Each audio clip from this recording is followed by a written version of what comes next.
membaca buku Sejarah Nasional 4, kita menemukan beberapa hal yang menarik. Apa aja tuh? Nah, sekarang kita akan membahas beberapa poin menariknya.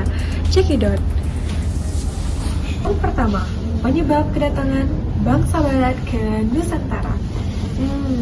Kalau dipikir-pikir, penyebab kedatangannya banyak sih teman-teman.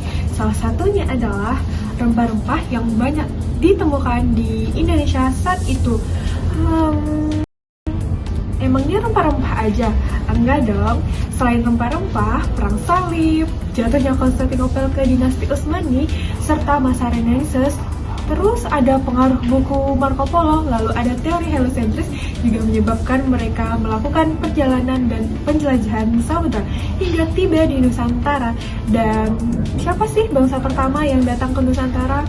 Ada bangsa Portugis. Kenapa Portugis bisa datang ke Nusantara? Sebenarnya ada dua negara yang besar di Eropa pada saat itu yang melakukan penjelajahan lewat perjanjian Tordesillas yang dilakukan oleh Paus Alexander VI.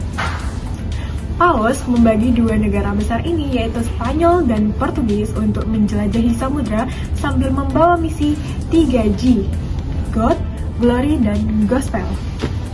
Sebenarnya ada banyak bangsa barat yang datang dan ikut serta melakukan penjelajahan samudra pada saat itu hingga tiba di Nusantara pada saat itu. Namun yang akan saya bahas di sini ada 3 bangsa barat yang menjelajahi dan menjajah Indonesia pada saat itu. Siapa-siapa aja dia?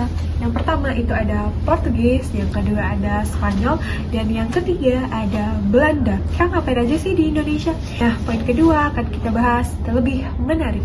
Check it out. Yang kedua, itu mereka melakukan monopoli perdagangan di Indonesia. Pada tahun 1511, Portugis tiba di Malaka, dan Portugis itu diterima baik oleh masyarakat Malaka pada saat itu. Nah, karena dia diterima baik oleh Malaka, Portugis ini mengambil kesempatan karena ia tahu bahwa Nusantara ini kaya akan rempah-rempah yang mereka butuhkan untuk negara mereka. Nah, mulailah Portugis melakukan monopoli perdagangan di Malaka.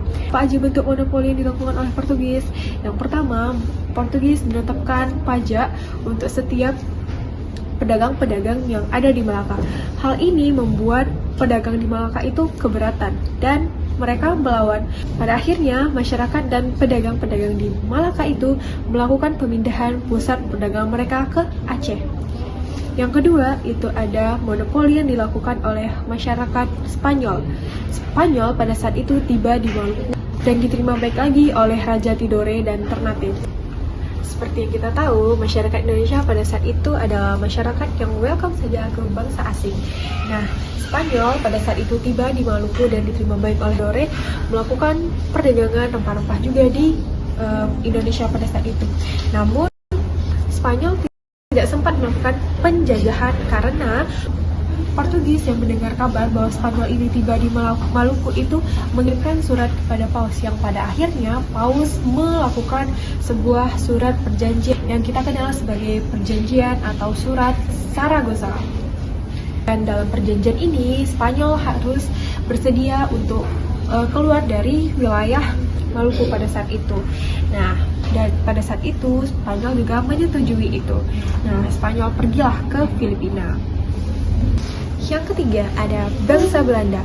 Bangsa Belanda melakukan monopoli perdagangan di Indonesia dalam bentuk VOC atau Serikat Dagang Hindia Belanda. Lalu ada poin ketiga, dan ketiga ini kita akan membahas mengenai dampak dari masa penjajahan bangsa barat di Indonesia. Dampaknya ada dari segala aspek. Yang pertama itu dari aspek sosial, politik, agama, pendidikan, serta budaya. Nah, dalam aspek sosial, sebelum kedatangan bangsa barat ke Indonesia, masyarakat pribumi ini telah memiliki kelas-kelas sosial yang terbagi menjadi 3 bagian. Apa aja? Yang pertama itu ada kaum bangsawan atau priai, kedua itu kaum merdeka, dan yang ketiga itu budak. Nah, setelah kedatangan mereka ke Nusantara, at least ini adalah penjajahan, sosialnya berubah. Nah, orang-orang bangsawan ini bekerja sama dengan penjajahan, sedangkan budak itu bekerja menjadi buruh dengan upah yang rendah. Seperti kebijakan yang diterapkan oleh Belanda, yaitu culture stelsel atau sistem tanah paksa.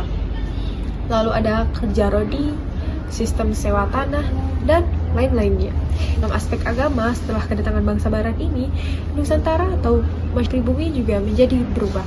Nah, sebelum kedatangan mereka ke Nusantara, masyarakat Indonesia telah memiliki berbagai kepercayaan agama, seperti agama Islam, Hindu, dan Buddha, yang telah lebih dulu masuk ke Indonesia pada saat itu.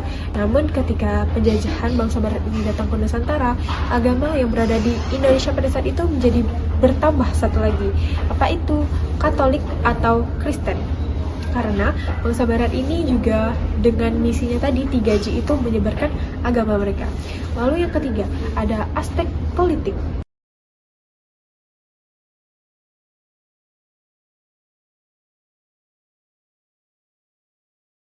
Nah, selanjutnya itu ada akhir dari masa penjajahan di Indonesia. Nah, setelah berbagai kebijakan dan monopoli yang dilakukan oleh bangsa barat di Nusantara pada saat itu, muncullah berbagai perlawanan dan pemberontakan dari segala berbagai aspek dan daerah di Indonesia pada saat itu. Ada perlawanan non-kekerasan,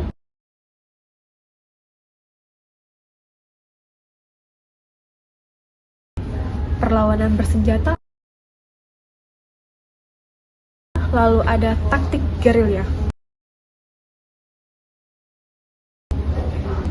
Mungkin hanya itu yang dapat aku sampaikan ke teman-teman semua tentang masa penjajahan bangsa barat ke Indonesia pada saat itu.